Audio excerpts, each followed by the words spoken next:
Today on Clearing the Clutter Inside and Out, we are talking about organizing tips. Have you decluttered and become stumped when it came to organizing your space? Looking for tips to stretch space? Need some ideas to spark getting your space organized? Let's continue our month as we focus on getting organized.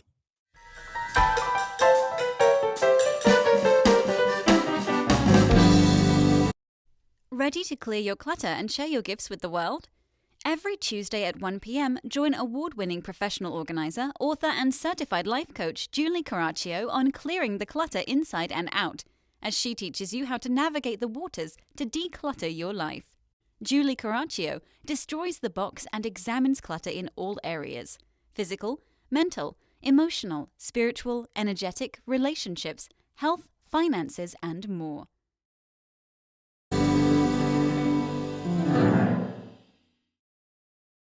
Today I'm going to be sharing organizing tips for different areas of the house. These are really general, but I'm hopeful that you can use them or they will spark some ideas from you. Don't forget about your resources like Pinterest, a lot of groovy stuff on YouTube. There are lots of resources out there, and don't forget we're going to be talking repurposing next week. Good. The kitchen. Consider open shelving where you could put cookbooks, baskets, serving bowls, so they can be decorative as well as help you get organized. How about a wall grid or a ceiling rack? My grandmother growing up had one of those ceiling racks for pots and pans. Again, getting clever with the walls and the ceiling to utilize extra space that you wouldn't think of, especially if you have a small area. You could consider under cabinet appliances such as a coffee maker, a microwave, lighting, or a dish towel rod. Magnetic strips along the backsplash can hold knives or other cooking utensils, and I'd encourage you to put there what you use frequently. If you have a super small kitchen, you could consider getting a cart that had a cutting board or butcher block top and had cabinet space, so you could have something portable for food preparation that you could store, perhaps say if you have a larger dining room, and that you would have space to store it in there. Cookbooks and recipes. Do you use only a handful of recipes? I shared a stat on another episode where they say that we make the same 9 recipes again and again. So if that's you, consider keeping the recipes and tossing the books. You can scan and file electronically or photocopy and file if you want a paper version. You could make an online cookbook. You could use Google Docs and store your recipes, and that would allow you to search by ingredient, course, or location. If you find a recipe that you like and try, you can store it. If it's not a match, you delete it. The method that I use is I do a lot of pinning for recipes. And if I like it, I pin it and try it, and then it goes into Evernote where I keep all of my food recipes. Pinterest and Evernote are a great resource to do that. How I use that, they had Evernote Food and deleted it, which I was really bummed out about because that was really awesome, but that's sometimes the downside of apps. So if you're worried about that, I would encourage you to have a paper copy. That way there'll be no issue to lose it. And I found that Evernote's really great too, because if I don't want to go through Pinterest, then I'll just Google recipes. I see how many stars they've gotten, and then I put the link in Evernote. And then again, if I try and don't like it, it's easy to delete. So come up with a system for the recipes, and then you can give your cookbooks away to a friend or the library. Our library has an annual sale, so I always try to donate my books there so they can get some money back.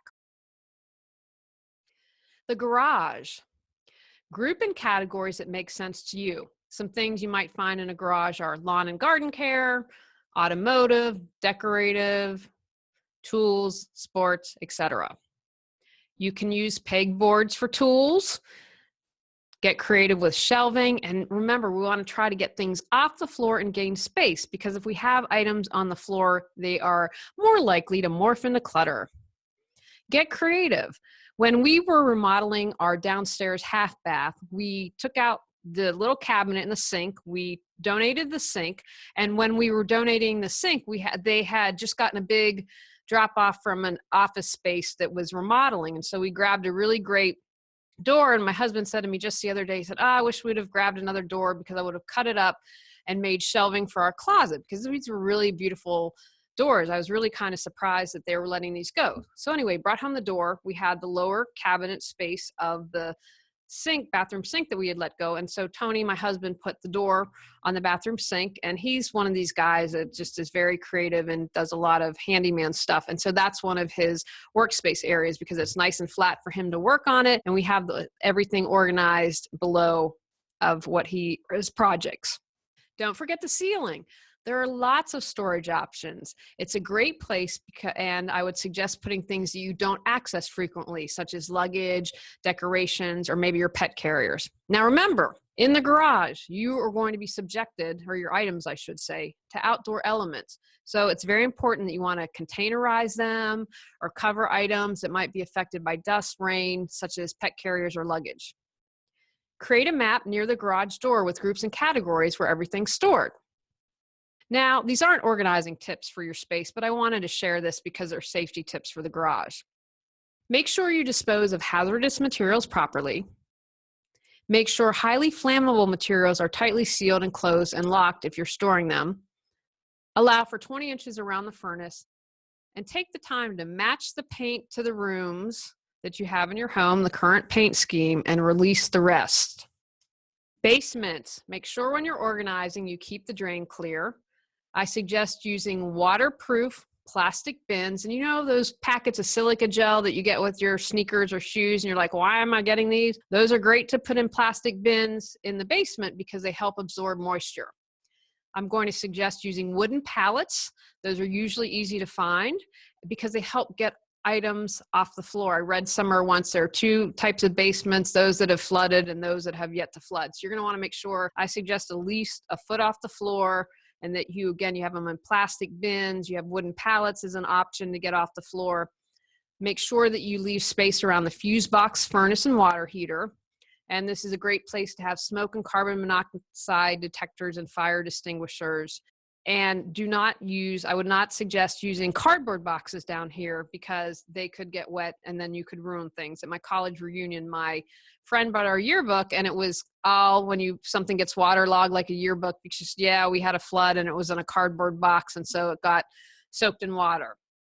Here is also a great place where you can utilize wall space, again, putting shelving or something. It might be more of a challenge to use ceiling space. One, you might have beams, so you might not have complete ceiling space, but depending on if you would drill into something, you just need to make sure what the difference is, and maybe something that's not too heavy because you might not have a lot of space to be able to drill in.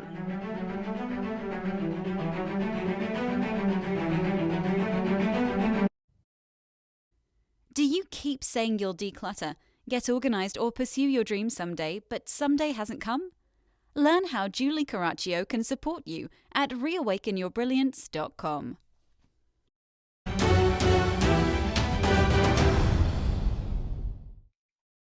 Bathroom.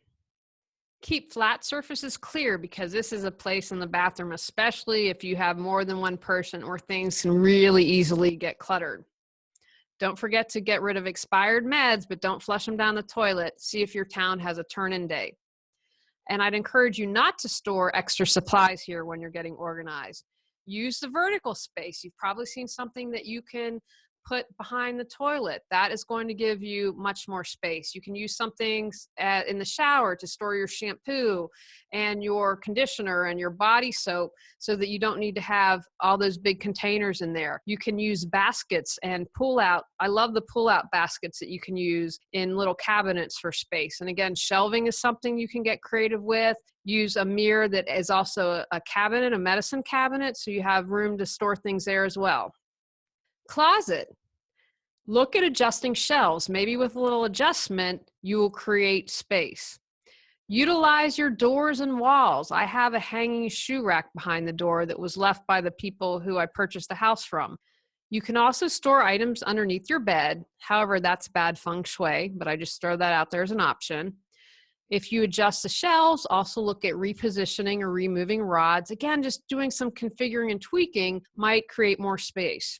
If you have a lot of clothes, considering storing off-season in another room or closet, and then that way you'll have enough room for what you're wearing currently. Check out those slim hangers because they can also create extra space for your clothes. Or perhaps you have room for a container on the floor to store items. These aren't rooms or area, but these are other tips that I have found are useful for clients. Gifts. Create a gift shelf. There's no more stress over last minute shopping, and your time and money are spread out over the year. Find one consistent place to store. We talked about that in last week's episode, finding one consistent home. It could be under the bed, in a linen closet in the attic. Boxes of uniform size come in handy for easy storage and stacking.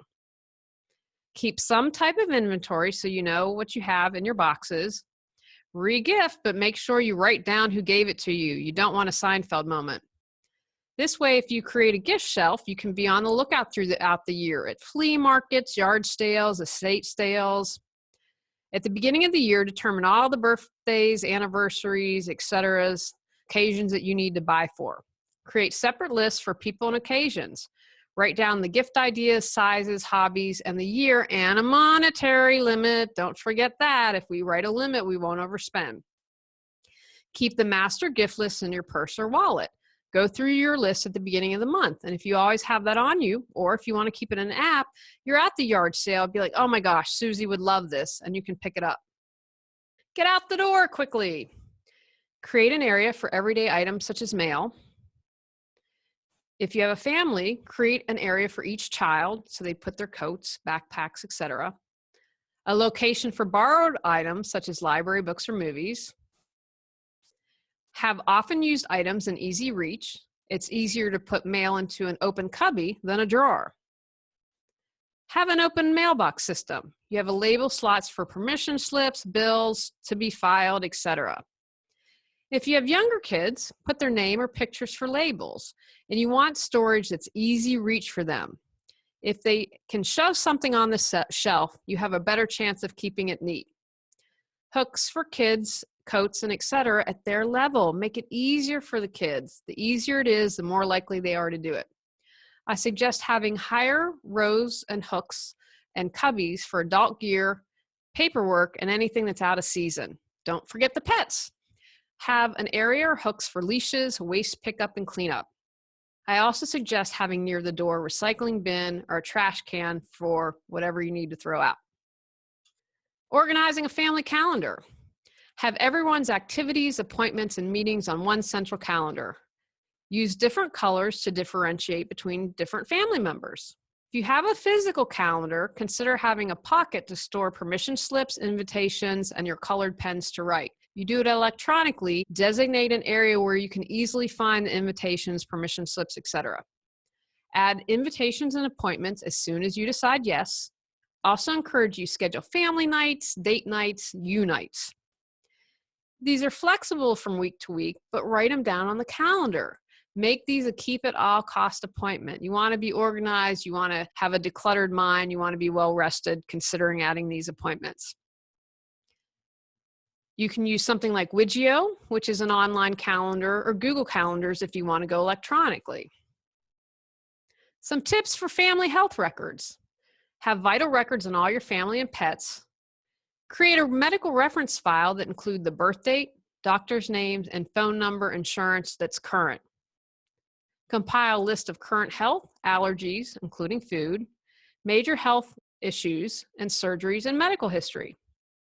Include prescription and over-the-counter meds, dietary and herbal supplements, and vitamins and minerals. For each, give a name of the doctor who prescribed, why you're taking it, how much, and any special instructions.